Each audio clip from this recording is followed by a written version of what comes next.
I first spotted Daniel Brooks between the fiction stacks at Trident Bookstore on Newbury Street.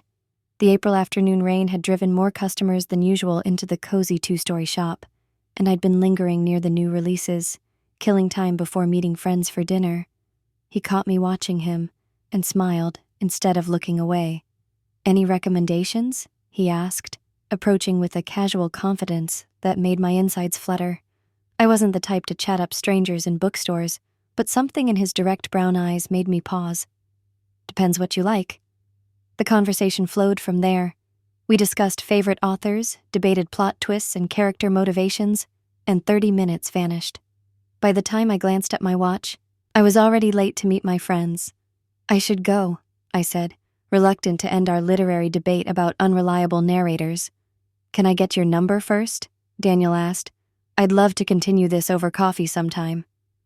I hesitated only briefly before reciting my number, which he entered into his phone with deliberate care. As I hurried out into the drizzle, I tried to temper my expectations. Boston was full of interesting men who never called. But Daniel called the very next day. Our first date stretched from afternoon coffee to evening drinks, without a pause in conversation. At 34, he was 8 years older than me, established in his finance career while I was still figuring out what to do with my art history degree, besides working at a gallery that barely paid my rent. Daniel made me feel both excited and calm simultaneously.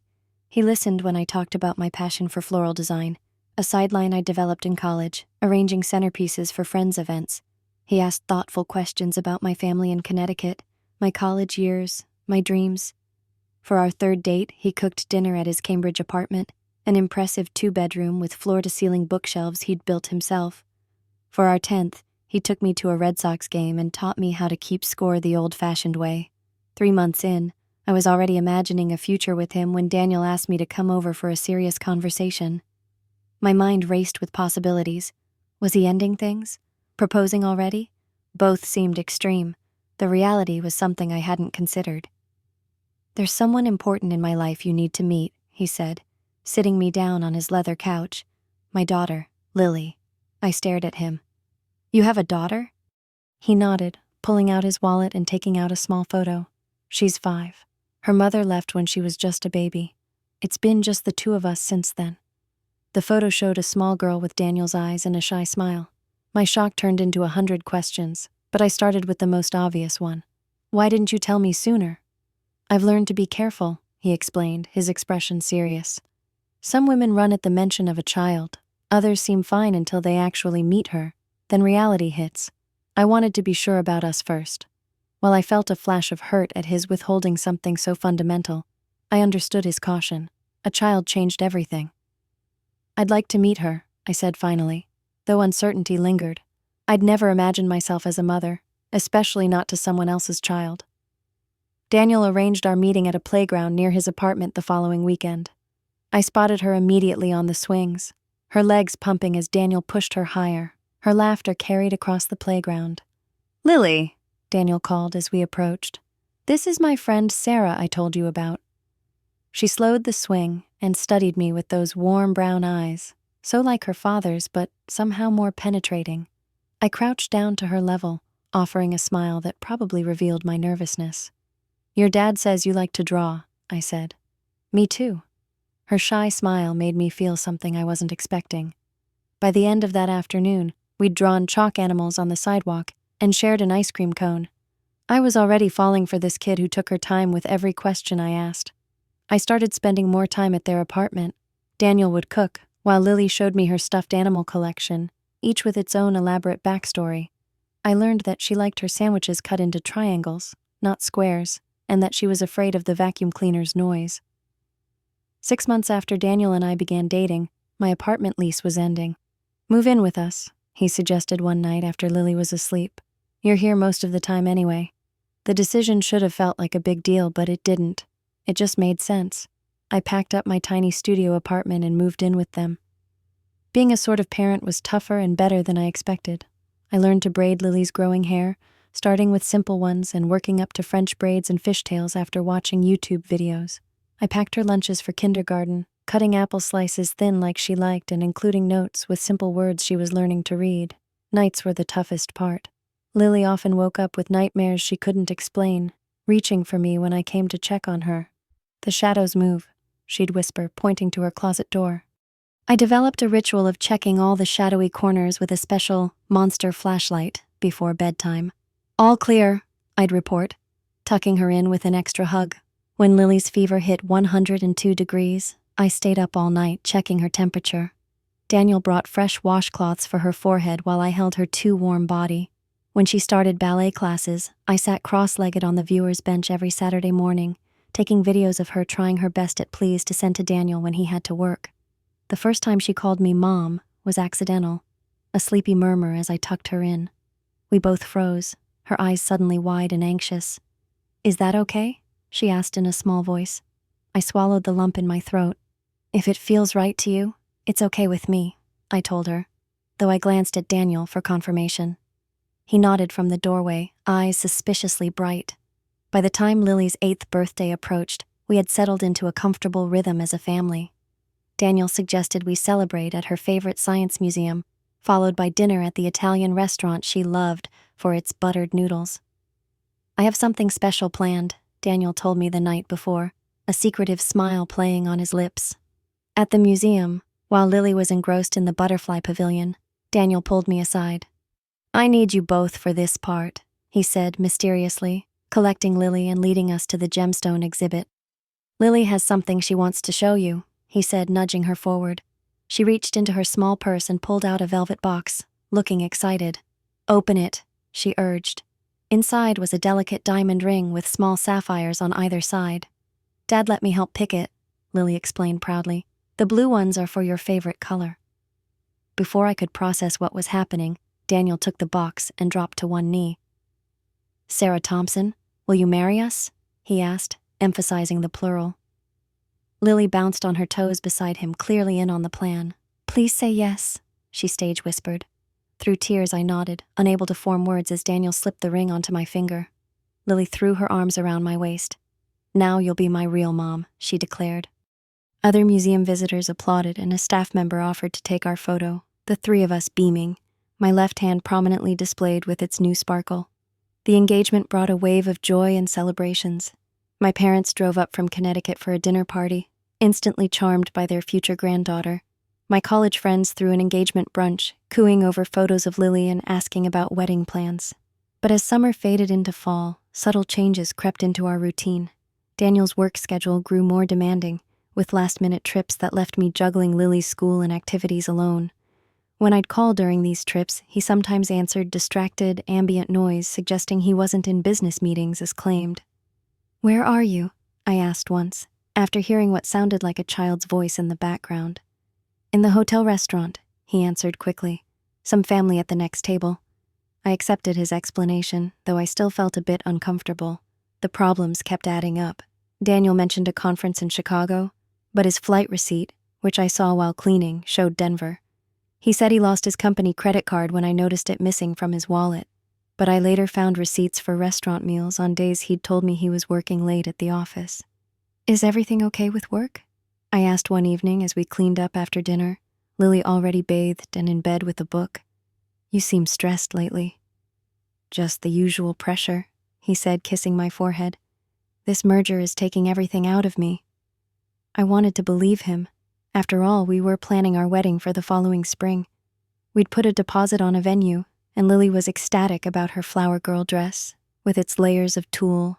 When doubts crept in during Daniel's absences, I reminded myself of the life we were building together. But some nights, after Lily and Daniel were asleep, I'd hold my left hand up in the darkness, watching the small sapphires catch what little light filtered through the curtains. The ring that had represented such certainty now sparked questions I couldn't quite articulate, not even to myself. I told myself it was normal pre-wedding anxiety, the pressure of planning combined with the responsibility of parenting. Daniel's distance was just work stress. The inconsistencies were innocent misunderstandings or my own overactive imagination, but the seeds of doubt had taken root, and no amount of rationalization could stop them from growing. I stared at the envelope in my hands, my fingers trembling slightly. It had fallen from Daniel's jacket pocket when I'd moved it from the back of the dining chair to hang it up properly. A simple white business envelope with a hospital logo in the corner, addressed to Clarissa Carter. The name meant nothing to me. I almost set it aside, probably just picked up someone else's mail by mistake, when I noticed the patient name printed in the small window. Lily Emma Carter, not Lily Emma Brooks. I blinked, reading it again. Lily Emma Carter. The first name and middle name matched, but the last name was wrong. Or was it? A cold feeling spread through my chest as I turned the envelope over in my hands. This had to be a mistake, a billing error. Maybe Daniel had taken someone else's child to an appointment? No, that made no sense. I stood frozen in our entryway, the envelope heavy in my hand despite its lightness. Daniel was in Chicago for 3 days, or Denver, or wherever he actually was this time. Lily was at her weekly piano lesson with Mrs. Abernathy down the street, due home in 40 minutes. I shouldn't open someone else's mail. That's what the rational part of my brain said. The other part, the part that had been collecting little inconsistencies like pennies in a jar, won out. I slid my finger under the flap and pulled out the bill. It was for a routine pediatric checkup from 2 months ago, a Tuesday when Daniel had told me he was taking Lily to the dentist. The bill listed procedures, insurance adjustments, and a balance due of $37. But what caught my eye was the contact information at the top, Clarissa Carter, followed by an address in Brookline. I sank onto the bench by our door, the paper crackling in my grip. Brookline wasn't far, maybe 15 minutes by car. Who was this woman, and why was my future stepdaughter using her last name at doctor's appointments? The obvious answer hovered at the edges of my mind, but I pushed it away. There had to be another explanation. I pulled out my phone and typed the name into a search engine. Too many results. I added Brookline and scrolled through social media profiles until a face stopped me cold. A woman about my age with Lily's chin and eyebrows. Her profile was mostly private, but her header photo showed her at what looked like a school function, arm around a small girl whose face was turned away from the camera. My hands moved without conscious direction, opening Daniel's laptop that he'd left on the coffee table. He never logged out. Why would he need to in our home? I opened his email, searching for Clarissa. Dozens of results appeared. The most recent was from 3 days ago. Flight delayed. We'll pick her up by 7 instead of 6. I clicked through emails dating back years, long before I'd entered their lives. Discussions about school choices, arguments about holiday schedules, agreements about medical decisions, a shared custody arrangement. My vision blurred as I opened message after message. In one from last Christmas, Clarissa had written, "The nanny seems nice from what Lily says. I'm glad you found someone who's good with her." The nanny. I was the nanny. I closed the laptop and pressed my palms against my eyes. The engagement ring dug into my skin, its sapphires no longer catching light but seeming to absorb it instead. I needed more information before confronting Daniel. I returned to his computer and methodically searched through folders, taking photos of key documents with my phone. I found their custody agreement, signed when Lily was 2, financial records showing regular payments to Clarissa, photos of the 3 of them together, Daniel, Clarissa, and baby Lily, looking every bit the happy family. The story Daniel had told me, of a mother who abandoned her child, was a complete fabrication. I heard Mrs. Abernathy's car pulling up outside and quickly closed everything, wiping tears I hadn't realized were falling. I met Lily at the door with a smile that felt like it might shatter my face. "How was piano?" I asked, my voice surprisingly steady as she bounced inside. "I learned a new song. Want to hear it after dinner?" She dropped her backpack by the door, a habit I usually corrected. I'd love that. I let the backpack stay where it was. That evening passed in a fog. I made Lily's favorite mac and cheese, helped with homework, listened to her slow but excited version of Ode to Joy, and tucked her in with our usual monster check and extra hug. "Love you, Mom," she murmured, already half asleep. Each word was a knife. I wasn't her mom. I wasn't even her stepmom-to-be in any real sense. I was a convenient childcare provider who had been manipulated into a deeper role. After she fell asleep, I returned to my investigation. I found Clarissa's phone number in Daniel's contacts and, after an hour of drafting and deleting messages, sent a simple text. "This is Sarah Thompson, Daniel's fiancée. I need to speak with you about Lily. Please call me when you can." The response came faster than I expected. "I'll call in 10 minutes. I stepped out onto our small balcony, shivering in the October evening air when my phone rang. "Hello?" I answered, my voice barely audible. "This is Clarissa," came the reply, her tone cautious but not unfriendly. "You're Daniel's fiancé?" He didn't mention he was engaged. The simple statement confirmed everything. "Yes, for the past 8 months." A pause. "I see.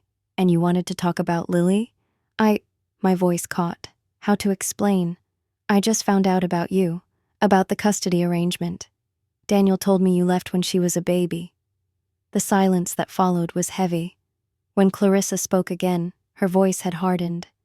"He told you I abandoned my daughter?" "Yes. And what did he tell you your role was? In relation to Lily?" I gripped the balcony railing.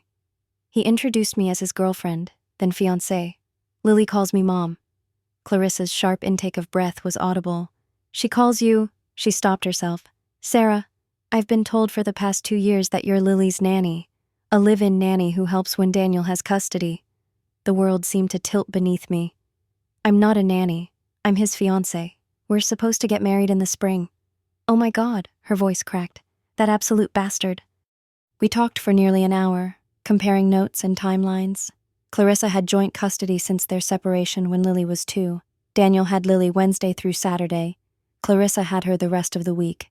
The days Daniel claimed to be on business trips were often his days to take Lily to Clarissa's. The weekends when he said they were visiting his parents in Connecticut, they were actually at Clarissa's parents' lake house. "I can't believe he's done this to all of us," Clarissa said, her initial anger giving way to exhaustion. "To use his own daughter this way." "I love her," I said, the words escaping before I could stop them.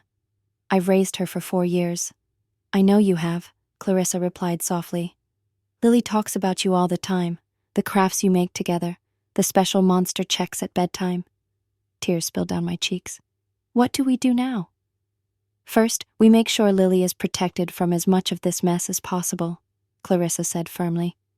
"Then we both confront that lying son of a bitch. We made plans to meet in person after Daniel returned." I hung up feeling hollowed out but somehow stronger for having an ally in this nightmare.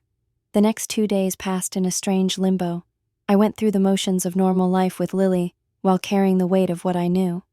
I helped her with a science project, braided her hair for picture day, and tried to memorize every detail of our time together, unsure how much longer I would have it. Daniel texted that his flight would arrive late Thursday evening. I arranged for Lily to have a sleepover at her friend Emma's house, not wanting her present for what would follow. I was sitting at the kitchen table when he came through the door, his rolling suitcase thumping behind him. "Hey, babe," he called, shrugging off his coat. "Where's Lily?" "At Emma's for a sleepover." I kept my voice neutral, watching as he approached for a kiss. I turned my face away. He paused, finally noticing my expression. "Everything okay?" I slid the hospital bill across the table. "Who is Clarissa Carter?" His face changed so subtly most people would have missed it. A slight tightening around the eyes, a momentary freeze before he recovered. "Where did you get that?" "It fell out of your jacket, along with your entire life of lies." I placed my phone on the table, opened to a photo of Clarissa I'd found online. "This is Lily's mother, isn't it? The one who supposedly abandoned her?" Daniel straightened up, his face changing from shock to a more careful look. "Sarah, I can explain. I've seen the emails, Daniel. I've talked to Clarissa. I know everything." He sank into the chair across from me, his face unreadable. "What exactly do you think you know? That you've been lying to both of us for years? That you told me Lily's mother abandoned her while telling Clarissa I was just the nanny? That you've been using your own daughter as a prop in some sick double life?" My voice rose despite my efforts to stay calm. Daniel leaned back, something like relief crossing his features now that deception was no longer an option. "It's more complicated than that. Then uncomplicate it for me." I crossed my arms, the engagement ring catching the light. Clarissa and I couldn't make it work, but neither of us wanted to give up time with Lily. The custody arrangement was the best solution. "That doesn't explain why you lied about her existence to me." He shrugged, super casual about it. "Would you have gotten involved with me if you knew the truth from the beginning? A guy with a complicated custody arrangement and an ex still very much in the picture? That should have been my choice to make. And now you've made it, apparently." His eyes flicked to my packed bag by the door, which I'd prepared earlier. "You're leaving?" "How can I stay? Everything between us has been a lie." "Not everything." He leaned forward, his voice softening to the tone that had once made my heart race. Not what we built together, the three of us, not how you feel about Lily. Don't! I held up my hand. Don't you dare use her against me. I'm just stating facts. You love her, she loves you. What difference does it make how we got here? The coldness of his logic stunned me. What difference? You tricked me into becoming a mother figure under false pretenses. You let me believe I was helping raise a child abandoned by her mother, when her actual mother has been in her life the entire time. And you've been happy, haven't you? We all got what we wanted. I got help with Lily, you got the family you were so eager to be part of, and Clarissa got more free time. I stared at him, truly seeing him perhaps for the first time. There was no remorse in his eyes, no recognition of the pain he'd caused, only irritation at being caught and inconvenienced. What were you planning to do when we got married? Keep up this charade forever? He shrugged again. I was handling it. Handling it, I repeated numbly, like we're all just pieces on your chessboard. Sarah. He reached for my hand, but I pulled away. Think about what you're throwing away. We have a good life. Lily needs you. Don't tell me what Lily needs. I stood up, my chair scraping against the floor. You've used her enough. I moved toward my bag, but Daniel blocked my path. Where will you go? Back to your parents? That tiny apartment with your college roommate?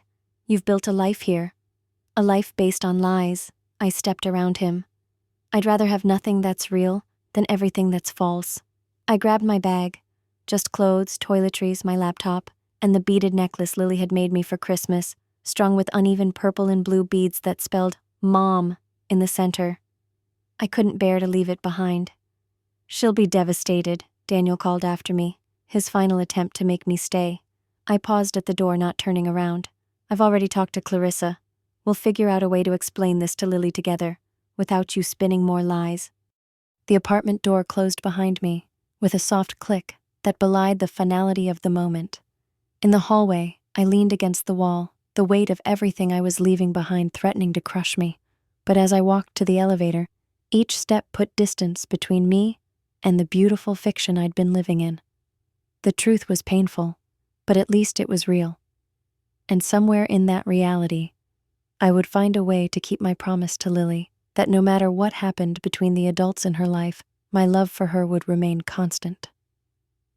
The apartment in Somerville was small enough that I could touch both walls of the kitchenette if I stretched out my arms. It had come furnished, a mercy, since I'd left almost everything behind. The bed sagged in the middle, the couch had mysterious stains, and the refrigerator hummed with such intensity that I sometimes woke up thinking someone was drilling through the wall.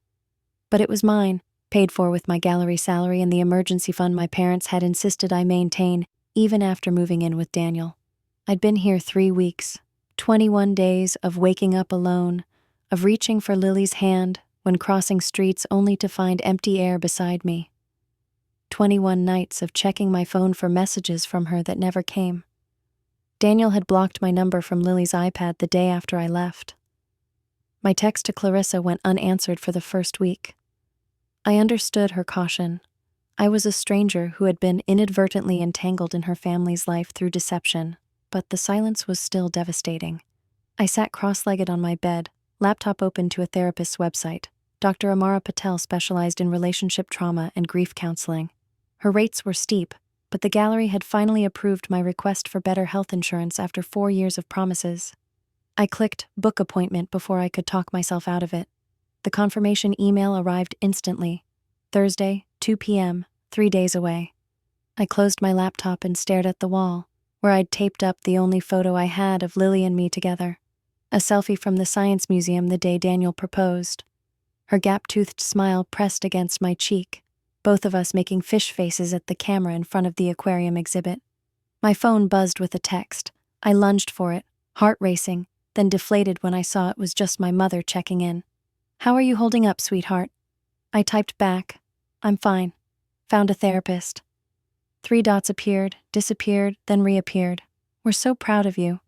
Dad says the guest room is still ready whenever you need it." I sent a heart emoji, unable to muster more. My parents had offered their Connecticut home immediately, but I couldn't bear the thought of retreating to my childhood bedroom, admitting complete defeat. I needed to stand on my own, even if my legs felt like they might buckle at any moment. Dr. Patel's office was in a converted brownstone near Harvard Square. The waiting room had plants in every corner, real ones, not the plastic varieties that collected dust in most medical offices. I took it as a good sign. Sarah, a woman with silver-streaked black hair and kind eyes, appeared in the doorway. "I'm Amara, come on in." Her office was warm, with bookshelves lining one wall and a window overlooking a small courtyard garden. I perched on the edge of a deep armchair, hands clasped tightly in my lap. "So," she said after we'd covered the initial paperwork, "what brings you here today?" The question was simple, expected, but it still caught me off guard. Where to begin? With Daniel's lies?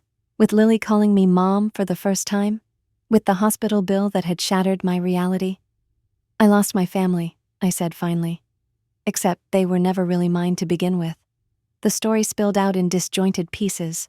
Meeting Daniel at the bookstore, falling in love with Lily, discovering the elaborate deception, the confrontation, my abrupt departure. Dr. Patel listened without interruption, occasionally making notes. "What hurts the most?" she asked, when I finally fell silent. "Lily," I said without hesitation. "I was her mom for 4 years. I braided her hair every morning. I knew which stuffed animals needed to be arranged in what order on her bed. My voice cracked. "I checked for monsters every night, and now I'm just gone from her life." "You're grieving," Dr. Patel said gently. "Not just the relationship with Daniel, but your relationship with Lily. And unlike a typical breakup, you've lost daily access to a child you helped raise." "A child I have no legal right to," I added bitterly. "That's true. But that doesn't invalidate the relationship you built with her, or the love you share." I twisted the tissue in my hands. "I keep thinking about what Daniel said before I left, that Lily would be devastated, and he was right. I abandoned her, just like he claimed her mother had done. Except her mother never abandoned her at all." "You didn't abandon Lily," Dr. Patel said firmly. "You removed yourself from an unhealthy situation created by Daniel's deception. Those are very different things. But the result is the same for her, another parent figure, gone. Have you tried to maintain contact with her?" I nodded. "Daniel blocked my number. I've tried reaching out to Lily's mom, Clarissa, but she hasn't responded." "Give her time," Dr. Patel suggested. "She's processing this too. In the meantime, let's talk about how you're taking care of yourself." The question caught me off guard. I'd been so focused on what I'd lost that I hadn't considered what I needed. "I don't know," I admitted. "I'm just surviving." "That's a start," she said. "But eventually you'll need to do more than survive. You'll need to rebuild." 2 days later, my phone rang with an unknown number. I almost didn't answer, assuming it was another spam call about my car's extended warranty. "Hello?" I said cautiously. "Sarah? This is Clarissa Carter." I sank onto my bed, knees suddenly weak. "Clarissa, thank you for calling. I'm sorry it's taken me so long to get back to you." Her voice was tired but determined. "It's been complicated, explaining things to Lily." "How is she?" The question came out as a whisper. "She misses you. She's confused and hurt. She keeps asking when you're coming home." The words hit me hard. I pressed my hand against my mouth to keep from sobbing. "I want to see her," I managed finally, "if that's possible." A pause. "I think we should meet first, just you and me, to talk about how to handle this going forward." "Yes," I agreed immediately. "Anywhere, anytime.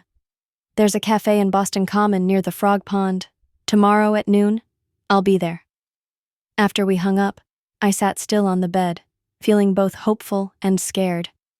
Clarissa was willing to meet. It was more than I'd thought possible, but it also meant dealing with the reality of my new place in Lily's life, whatever that might be. The cafe was busy with the lunch rush when I arrived. I spotted Clarissa right away at an outdoor table. She had her dark hair in a ponytail. She looked up when I got close. She wasn't angry, just cautious. "Sarah," she said, standing briefly as I took the seat across from her. "Thank you for coming." "Thank you for agreeing to meet," I replied, my hands fidgeting with the paper napkin. "How's Lily?" Clarissa's expression softened slightly. "She's resilient. Kids often are. But she doesn't understand why you left without saying goodbye." I felt guilty. "I didn't want to leave that way, Daniel." "I know," she cut in. "Daniel has been difficult. He's angry that we've been communicating. Has he told Lily anything about why I left?" "He told her you had to move away suddenly for work." Clarissa's mouth tightened. I've been trying to provide more context without vilifying him completely. He's still her father. I nodded, understanding the impossible position she was in. What have you told her? That sometimes grown-ups make mistakes and don't tell the truth. That you didn't leave because of anything she did, and that you still love her very much. Clarissa took a sip of her coffee. I showed her the texts you sent me, asking about her. Tears pricked at my eyes. Thank you for that. A server approached, and I ordered a tea I didn't want just to have something to do with my hands. When we were alone again, Clarissa leaned forward. I need to be honest with you, Sarah. When Daniel first introduced you as Lily's nanny, I was relieved. Her previous caretakers never lasted long, and she seemed to really connect with you. When she started talking about you constantly, I was grateful she had another stable adult in her life. She paused. I never imagined he was building this elaborate fiction. Neither did I said quietly. I'm angry with him, Clarissa continued. Furious, actually. But I'm also trying to be practical about what happens next. Lily loves you. That's real, regardless of how it started. I felt hopeful. I love her too, more than I can say. I know. Clarissa's eyes met mine directly. That's why I'm willing to consider supervised visits. For Lily's sake. The relief was so intense I had to grip the edge of the table. Thank you. Thank you. We'll need to establish some boundaries, she cautioned. And I'll need to be present, at least initially. Daniel doesn't know about this meeting, and I'd prefer to keep it that way for now. Of course, I agreed quickly. Whatever you think is best. My tea arrived, and I wrapped my hands around the warm mug, trying to ground myself in the moment. This woman across from me, this stranger who had every reason to shut me out of her daughter's life, was instead offering a lifeline. Can I ask you something? I ventured after a moment. Clarissa nodded. How did you and Daniel... I trailed off, unsure how to phrase the question delicately. End up in this mess? She finished with a wry smile. We met in graduate school. The relationship was intense but brief.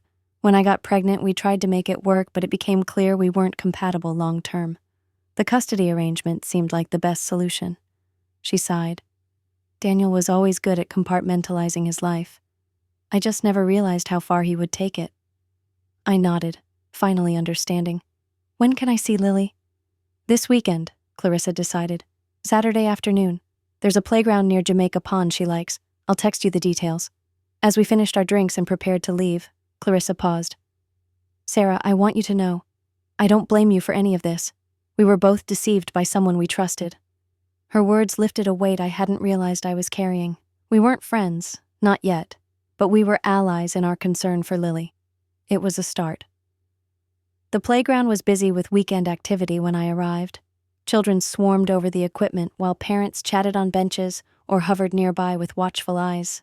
I looked around anxiously until I spotted them by the swings, Clarissa in a red jacket, and beside her, a small figure in a purple coat.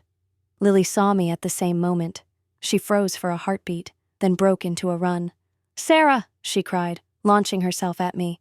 I caught her, dropping to my knees to hold her properly. She smelled the same, like strawberry shampoo, and the faint grape scent of the detangler spray I'd always used on her hair. I buried my face in her shoulder, trying not to cry.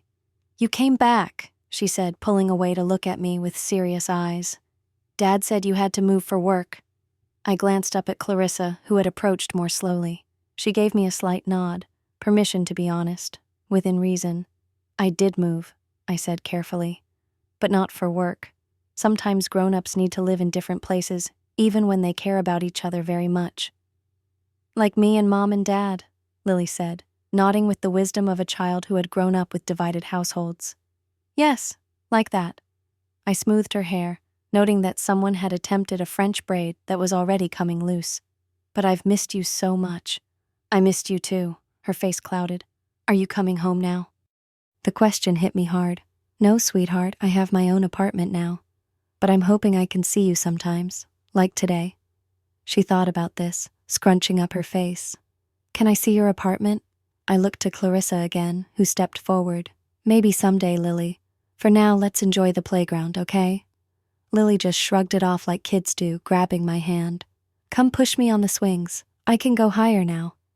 We spent the rest of the afternoon on swings and slides, playing chase and eating ice cream even though it wasn't that warm out. Clarissa stayed nearby, close enough to step in if needed, but giving us space to catch up. I appreciated that. When it started getting dark and other families were leaving, Clarissa gave me the signal that it was time to go. Lily's face fell. "When will I see you again?" she asked, clinging to my hand. I looked to Clarissa, who hesitated before saying, "How about next weekend?" Lily's face brightened, and relief flooded through me. This wasn't a one-time concession. Clarissa was willing to establish a routine. "I'd like that very much," I said, squeezing Lily's hand. Saying goodbye was still painful, but the promise of another visit made it bearable. I watched them walk away, Lily turning every few steps to wave until they disappeared around a corner. Over the next months, our visits became a regular fixture. Every other weekend we would meet at a park, museum, or child-friendly restaurant. Clarissa's presence gradually changed from supervisory to companionable as she came to trust that my only agenda was maintaining my relationship with Lily. During this time, I continued seeing Dr. Patel weekly. Our sessions helped me process not just the loss of my relationship with Daniel, but my evolving identity. Who was I now? Not a fiancé, not a stepmother-to-be, not even technically a parent, yet still deeply connected to a child I loved. "What did you want to be before you met Daniel?" Dr. Patel asked during one session, 4 months after my world had imploded. The question startled me. I was working at the gallery. Art history was my degree. "But was that your passion?" I thought about it, trying to remember who I was before Daniel came into my life. "No," I admitted. "I always loved flowers, arranging them, growing them. I did floral design for friends' events in college. And now? I paused, considering. Now I think about it all the time. I've been taking online courses in floral design and small business management. I even looked into loans for opening a shop someday." Dr. Patel smiled. "That sounds like a path forward." It was. For the first time since leaving Daniel's apartment, I was thinking beyond survival, beyond the next visit with Lily. I was imagining a future shaped by my own desires and talents. 6 months after my world had shattered, I sat across from Clarissa at what had become our usual cafe. Lily was at a birthday party, giving us a rare opportunity to talk privately. "I've been researching small business opportunities," I told her, fingers nervously tracing the rim of my mug. "Specifically floral shops." Clarissa nodded encouragingly. "That suits you. Lily still talks about the flower crowns you made together last summer." I took a deep breath. "The most promising opportunities I've found are in Portland, Oregon, not Maine." Understanding dawned in her eyes. "That's across the country." "Yes." I met her gaze directly. "I need a fresh start, Clarissa. Somewhere Daniel isn't around every corner. But I don't want to lose Lily." She was quiet for a long moment, considering. "What are you proposing?" "Video calls. Regular visits. She could fly out during school breaks, or I could come back east. I'd cover the costs." The words tumbled out in a rush. "I know I don't have any legal right to ask this, but she's been part of my life for 4 years, and I can't just—" "Sarah," Clarissa interrupted gently, "I understand. And I think we can work something out." Relief washed over me. "Really?" She nodded. "Lily loves you. That hasn't changed. And I've seen how good you are with her, how much you care." She paused. "Actually, I've been meaning to talk to you about formalizing some kind of visitation arrangement." I stared at her, stunned. "You have?" "Daniel's been difficult lately, more erratic with schedules, making promises to Lily he doesn't keep." Clarissa sighed. "I think having you as a stable presence in her life, even from a distance, would be good for her." "I'd need to talk to a lawyer," I said, mind racing, "to understand what's possible."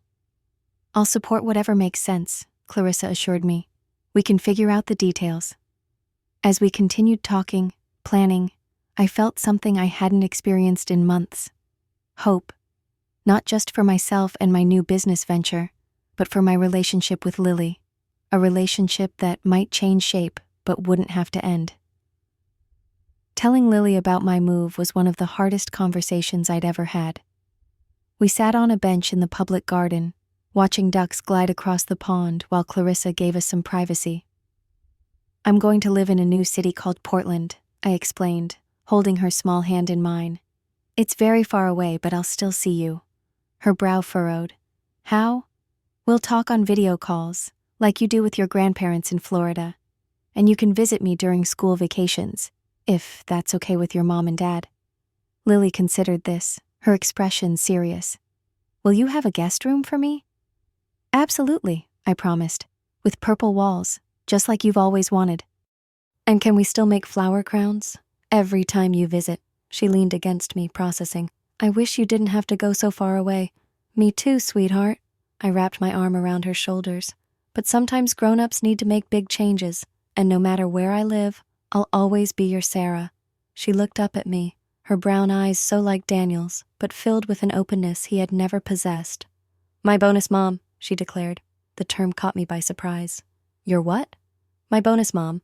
Emma at school has a stepmom and a regular mom, but you're not my stepmom anymore because you and Dad aren't getting married, so you're my bonus mom. Tears sprang to my eyes at her simple logic. I love that. Bonus mom it is. Before leaving Boston, I met with a family law attorney recommended by Dr. Patel. The consultation was sobering, but not without hope. You have no biological or legal tie to Lily, the attorney explained, which makes this complicated, but not impossible. We discussed options, a formal visitation agreement that both Clarissa and Daniel would need to sign, documentation of my role in Lily's life over the past 4 years, character references attesting to the importance of our relationship. The courts generally recognize that maintaining significant attachments is in a child's best interest, she told me, especially when the child's primary custodial parent, in this case, both parents, support the continued relationship. Clarissa was fully on board. Daniel, predictably, was not. He sees it as losing control, Clarissa told me after yet another difficult conversation with him. But I've made it clear this is happening with or without his cooperation.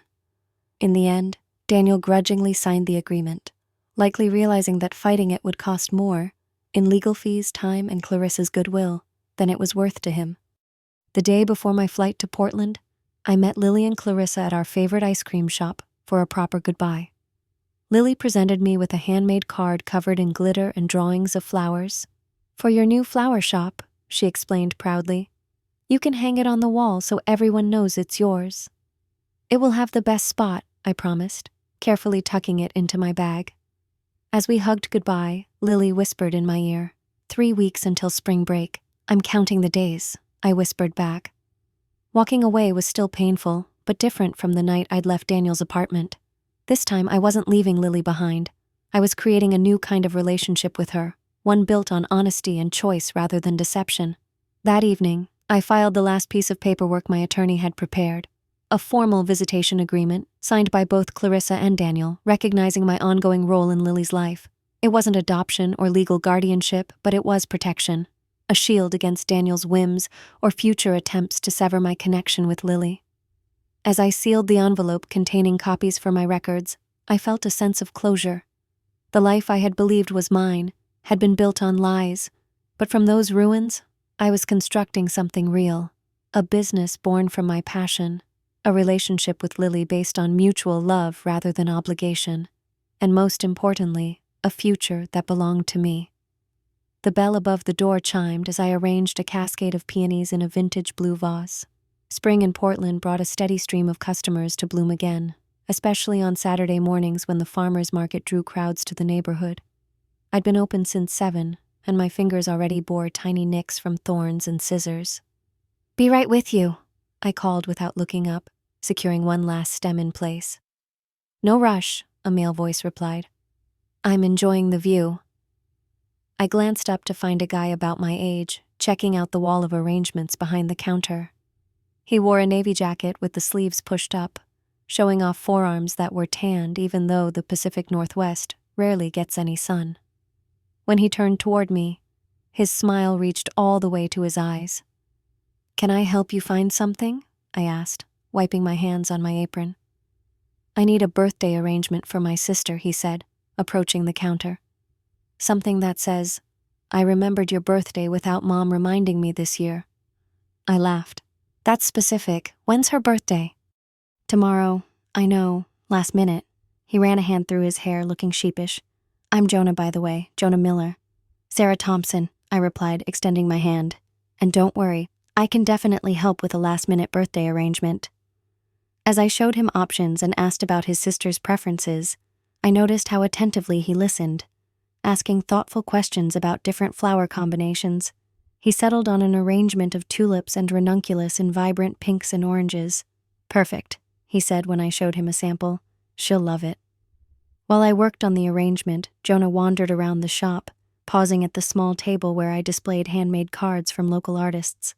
Among them was a framed drawing covered in glitter and childish flowers, Lily's card, which had indeed earned the place of honor she'd requested 2 years ago. "Did your kid make this?" he asked. The question caught me off guard. 2 years in Portland, and I still hadn't figured out how to answer casual inquiries about Lily. "Not exactly," I said, focusing on the flowers. "She's important to me, though." Jonah nodded, not pressing further, and moved on to examine a display of potted succulents. When I finished the arrangement, he paid and carefully took the vase. "Thanks for saving my reputation as a brother," he said. "I'll let you know if it works." I didn't expect to see him again, but the following week he returned. "The flowers were a hit," he announced, holding up his phone to show me a photo of a woman with his same warm smile, posing with the arrangement. "My sister wanted me to thank you personally." "That's nice of her," I replied, surprised by the follow-up. "Did you need something else today?" "Actually, I was wondering about those," he said, pointing to a bucket of unusual speckled lilies I'd just received. "I've never seen anything like them." What followed was a 15-minute conversation about rare lily varieties, during which I realized he was genuinely interested, not just making small talk. Before leaving, he purchased a single stem to brighten up my desk at work. This pattern continued for weeks, Jonah stopping by every Saturday, asking about different flowers, buying small arrangements for his apartment or office. Sometimes he brought coffee for both of us if the shop wasn't busy. We talked about flowers, Portland neighborhoods, books we'd read recently, safe topics that required no excavation of the past. One rainy afternoon when business was slow, he lingered longer than usual, helping me unpack a shipment of vases while we debated the merits of different Portland bakeries. "So how did you get into flowers?" he asked, carefully unwrapping a hand-blown glass container. I hesitated, then offered the abbreviated version I'd perfected. "I studied art history in college, but always loved floral design. After a relationship ended badly in Boston, I decided to make a fresh start here and turn my passion into a business." "Bold move," he commented, "leaving everything behind to start over." "Not everything," I said, glancing at the wall behind the register where I'd hung a collection of photos, Lily at the Japanese garden, Lily holding up a flower arrangement she'd made, Lily and me with our faces painted at the Rose Festival. Jonah followed my gaze but didn't ask questions. Instead, he said, "There's a new coffee place that opened on 23rd. Would you maybe want to check it out sometime, when you're not working?" The invitation caught me by surprise. I'd been so focused on establishing the shop and maintaining my connection with Lily that dating hadn't entered my mind. But looking at Jonah, kind eyes, patient hands that had carefully unpacked delicate glassware, no pressure in his expression, I found myself nodding. "I'd like that," I said. "I'm closed Mondays." Our first date stretched from coffee into an early dinner at a nearby Thai restaurant. Jonah was easy to talk to, a high school English teacher who'd moved to Portland 5 years earlier for the job and stayed for the city's quirky charm. He told stories about his students that made me laugh until my sides hurt, and listened intently when I talked about the challenges of small business ownership. As weeks turned into months, our coffee dates expanded to include hikes in Forest Park, browsing at Powell's books, and cooking dinner at his apartment, which was filled with plants he claimed stayed alive only because of my professional advice. I found myself looking forward to seeing him, planning which stories I'd share, wondering what would make him laugh, but I kept my past carefully compartmentalized, sharing only fragments. I'd lived in Boston, I had an art history degree, I'd always loved flowers. The full story, Daniel, the deception, my relationship with Lily, remained locked away, not because I was ashamed, but because I'd learned the hard way how quickly happiness could dissolve when built on incomplete truths. The reckoning came in early fall, about 6 months after we'd started dating. Jonah had invited me to dinner at his apartment, promising to cook his grandmother's famous lasagna. When I arrived, the table was set with candles and a small arrangement of flowers he'd bought from my shop that morning. "This looks amazing," I said, accepting the glass of wine he offered. "Special occasion," he replied with a smile. 6 months since you agreed to that first coffee date." The realization that he'd been counting hit me hard. As we ate, he told me about his day at school, how he finally got through to a struggling student, and plans for some upcoming field trip. I noticed how he moved his hands when he talked, and the way his eyes crinkled when he smiled. It surprised me how much I'd started to care about him. "Sarah?" His voice broke through my thoughts. "You okay? You got quiet." "I need to tell you something," I said suddenly, setting down my fork. "About my life before Portland." Jonah's expression grew serious. He reached across the table and took my hand. "I'm listening." So I told him everything: meeting Daniel at the bookstore, falling in love with Lily, discovering the elaborate deception, the confrontation, my departure, the legal agreement that allowed me to remain in Lily's life, despite having no biological connection to her. I explained our quarterly visits, the video calls, the careful balance we'd established. "She flies out for a week each season," I said, showing him photos on my phone. "Clarissa sends her with a chaperone, usually her aunt. We've made it work." Throughout my story, Jonah listened without interruption, his hand steady around mine. When I finally fell silent, he was quiet for a long moment. "I think you're the bravest person I've ever met," he said finally. I blinked, surprised. "Brave?" I ran away to the opposite coast. "No." He shook his head firmly. "You removed yourself from a toxic situation, but you didn't abandon the child you loved. You fought for that relationship even though legally you had no standing. You rebuilt your entire life." He squeezed my hand. "That's courage, Sarah." My eyes started to water. "I was afraid to tell you. People hear I'm still involved with my ex's child and run for the hills. I'm not running anywhere," Jonah said simply. "Lily is part of your life. I'd like to know more about her if you're willing to share." Relief washed over me. I told him about Lily's recent obsession with marine biology, how she'd spent her entire summer visit cataloging creatures in tide pools, about her piano recitals that I watched via video call, her growing collection of rocks that she insisted on bringing me specimens from each time she visited. "She sounds amazing," Jonah said when I finally paused for breath. "When does she visit next?" 3 weeks, I replied, "for Thanksgiving break." "I'd love to meet her someday," he said carefully. "Whenever you think it's appropriate." The offer sat there between us, really simple but important. This was Jonah, accepting not just me, but all the messy relationships I came with. "I'd like that," I said softly. "Maybe toward the end of her visit, if it feels right." Later that night, as we washed dishes side by side, Jonah asked, "Does she still call you Mom?" I shook my head. "She calls me her bonus mom now. It was her idea. She has her regular mom, Clarissa, and then me as an extra." "Bonus mom," Jonah repeated, smiling. "I like that." My apartment above the flower shop was modest but bright, with large windows overlooking the street and a small balcony where I grew herbs and special flowers too delicate for the shop below. The spare bedroom, Lily's room, was painted purple as promised, with a wall of bookshelves filled with marine biology books, craft supplies, and treasures we'd collected during her visits. The main feature of the apartment was what Lily called the memory wall in the living room. It had started with a single framed photo from her first visit to Portland and had grown with each subsequent trip. Lily feeding sea lions at the Newport Aquarium, both of us with ice cream at Salt and Straw, hiking in the Columbia River Gorge, making flower crowns in the shop downstairs. I was adding our most recent photo, Lily proudly holding up the kite we'd built together at the beach, when my phone chimed with her weekly video call. "Bonus Mom," she exclaimed when I answered. At 9, she'd lost the last of her baby roundness, her face lengthening into what would someday be a young woman's features. Guess what? I got the highest score on my science project. "The tide pool ecosystem?" I asked, remembering how we'd researched it together during her summer visit. "Yes." Mrs. Ramirez said my drawings were exceptionally detailed and asked if I'd had help. She beamed. I told her my bonus mom taught me how to really look at things, not just see them. Pride swelled in my chest. "That's wonderful, Lil. I knew you'd knock it out of the park." We chatted about school, her piano lessons, and her excitement about the upcoming Thanksgiving visit. As always, I marveled at how our relationship had evolved, different from what I'd imagined when I was engaged to Daniel, but no less meaningful.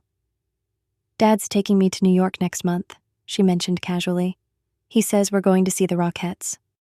I kept my expression neutral. Daniel had remarried the previous year to a woman named Vanessa who worked at his firm. From what Lily shared, she seemed kind enough, though I'd never met her. Daniel and I maintained a careful distance, communicating only through Clarissa when absolutely necessary. "That sounds fun," I said. "Take lots of pictures to show me." After we hung up, I finished arranging the photos, stepping back to take in the visual timeline of our relationship. Each image represented not just a moment, but a choice. My choice to remain connected to Lily despite the distance, her choice to embrace me as her bonus mom, Clarissa's choice to support our relationship. The doorbell rang, pulling me from my thoughts. I found Jonah on my doorstep, holding a bag from my favorite bakery. "I was in the neighborhood," he said, though his apartment was across town. "Thought you might want breakfast for dinner." I let him in, accepting both the pastries and the kiss he offered. As he moved into the kitchen to make coffee, I watched him navigate the space like he'd been there 100 times before. In the 2 months since I'd shared my story with him, our relationship had deepened in ways I hadn't expected. Not just physically, but emotionally. He'd asked thoughtful questions about my past, offered support without judgment, and most importantly, respected the place Lily held in my life. "I just got off a call with Lily," I said, joining him in the kitchen. "She's excited about Thanksgiving." Jonah smiled, handing me a mug. "Still okay if I meet her that week? No pressure if you've changed your mind." "Actually, I was thinking maybe you could join us for our tradition at the Japanese garden," I suggested, "if you're free that Friday." "I'd love that," he said simply. We settled on the couch with our impromptu dinner, Jonah's arm around my shoulders as we talked about our plans for the week. I looked around my apartment. The memory wall, the purple guest room, Jonah sitting next to me, and felt happy in a way I hadn't in ages. 2 years ago, I'd left Boston in a hurry with just a suitcase, heartbroken and thinking I'd lost everything important. Now I had my own flower shop, a better relationship with Lily, and something real with Jonah where we actually told each other the truth. Back then, I was just playing a part in Daniel's made-up world. Here in Portland, I got to be myself while still caring about the people who mattered. Jonah laughed at my joke, his eyes crinkling in that way I'd grown to love. It hit me that real love wasn't about lying or giving up who you are. It was about being honest and helping each other become better. I'd named my shop Bloom Again.